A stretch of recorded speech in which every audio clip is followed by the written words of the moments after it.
ये कहना है कि अगर हम सामूहिक कोई नेतृत्व विकसित कर लेंगे, पार्टी विकसित हो जाएगी, तो अगर उस पर राष्ट्रीय अध्यक्ष हमारा थोड़ा कम योग्य भी बैठेगा तब भी पार्टी चलती रहेगी।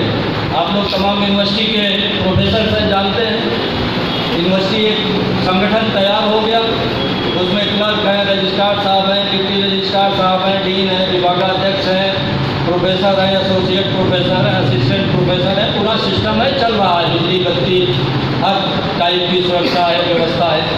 और उसमें कुलपति अगर एक मंदबुद्धि भी आ जाए तो वो भी साल 2 साल काट लेता है, क्योंकि सिस्टम बना हुआ है।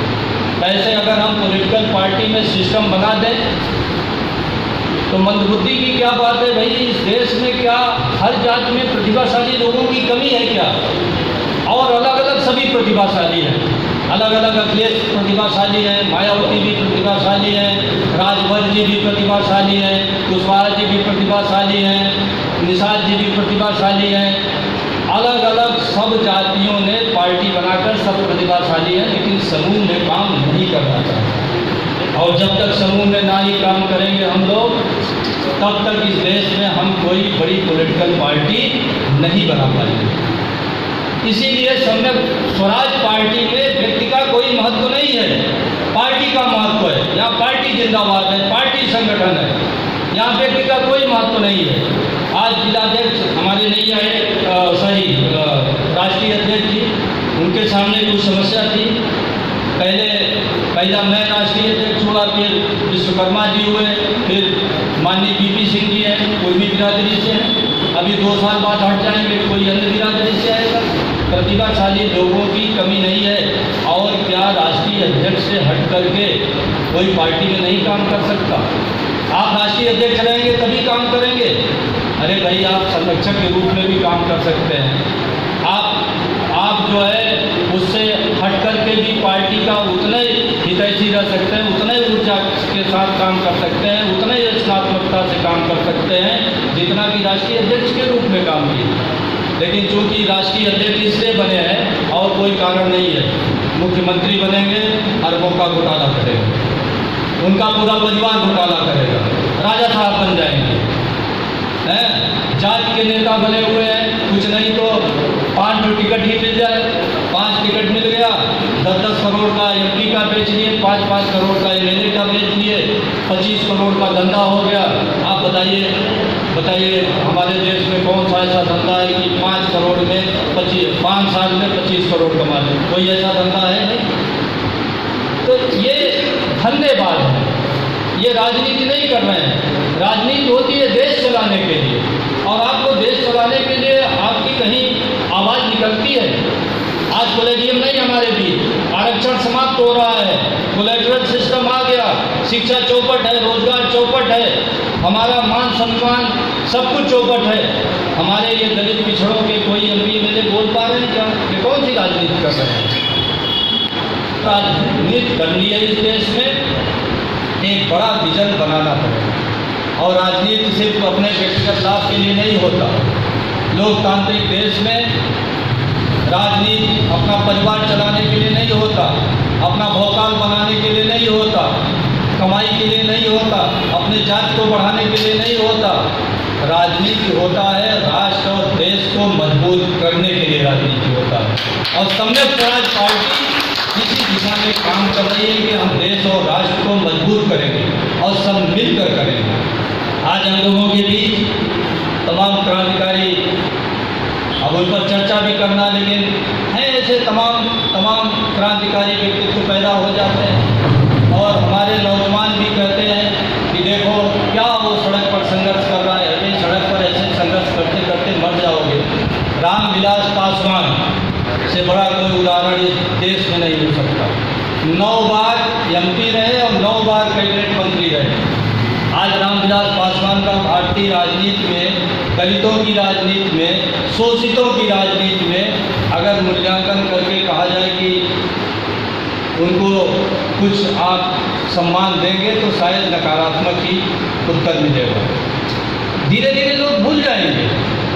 तो हम लोगों को रोने से कोई फ़ायदा नहीं, हम लोगों को समस्याएं गिनाने से कोई फ़ायदा सामाजिक संगठन चलाते रहिए, आप सांस्कृतिक संगठन चलाते रहिए, लेकिन इन संगठनों के साथ साथ राजनीति में आइए। और राजनीति माने राजनीतिक दल है। और आज के समय में सिर्फ एक राजनीतिक दल है पूरे देश में शोषितों का, बाबू जगदेव प्रसाद के बाद सम्यक स्वराज पार्टी, जिसमें इस बात की गारंटी है कि प्रत्येक जात बिरादरी का आदमी जिलाध्यक्ष बनेगा, प्रदेश अध्यक्ष बनेगा, राष्ट्रीय अध्यक्ष बनेगा, मुख्यमंत्री बनेगा और प्रधानमंत्री बनेगा। या तो हम लोग अपने जाति उन्माद में, जाति इमोशंस में, क्योंकि वो नेता जिनको टिकट बेचना है 4 टिकट लेकर के 5-5 करोड़ का, वो तो जात के नेता बनेगा, उसके पास धन भी है, वो धन भी खर्चा करेगा, वो भौकाल भी अपना बनाएगा, वो आपको मंच लगाने के लिए भी पैसा दे देगा। हर जात बिरादरी के नेता ये कर रहे हैं। और लेकिन आपको बड़ी राजनीति की ओर कभी वो नहीं ले जाएगा।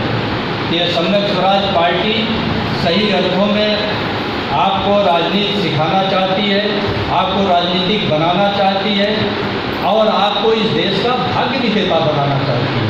भाई हम 90% लोग हैं और 90% लोग आज इस देश में कटोरा लेकर भीख मांग रहे हैं, रो रहे हैं। व्हाट्सएप देखिए, ये हो रहा है, ये हो रहा है, ये हो रहा है, ऐसा होना चाहिए, ऐसा होना चाहिए, ऐसा होना चाहिए, ऐसा।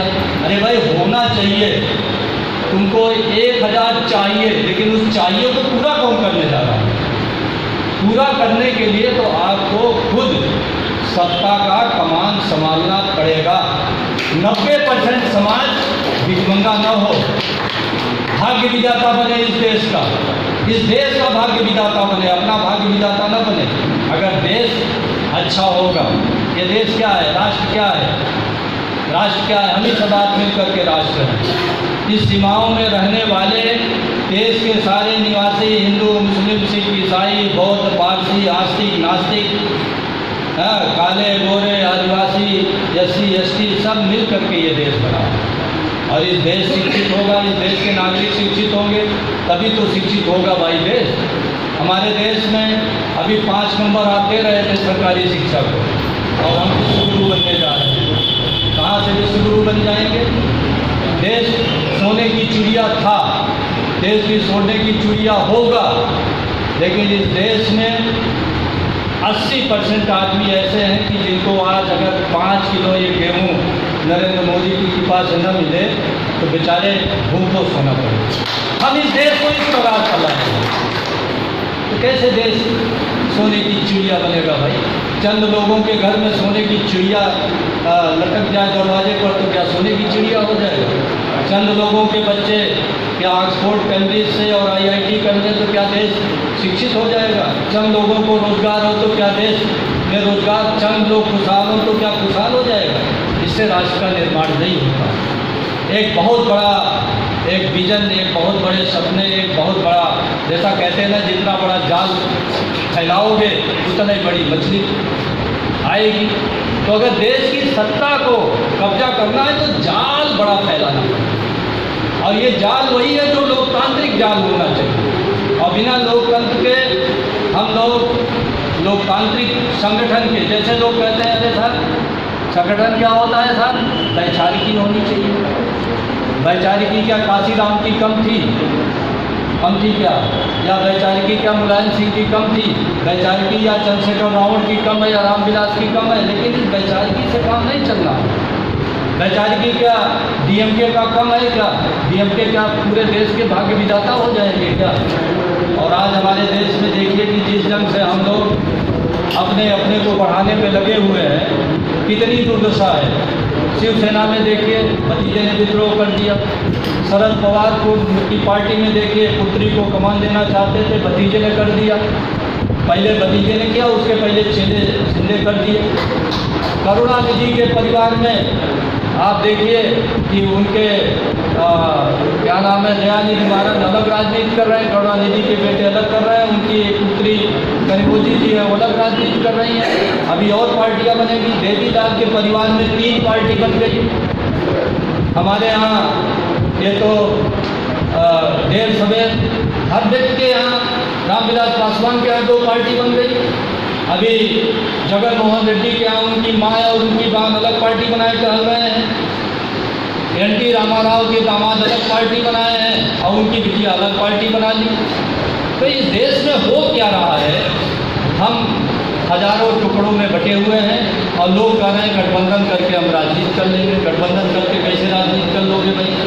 आप 20 पार्टी के लोग, 20 जातियों की पार्टी है, और अगर 20 जातियों के लोग मिल भी गए तो इस देश में कितनी जातियाँ हैं?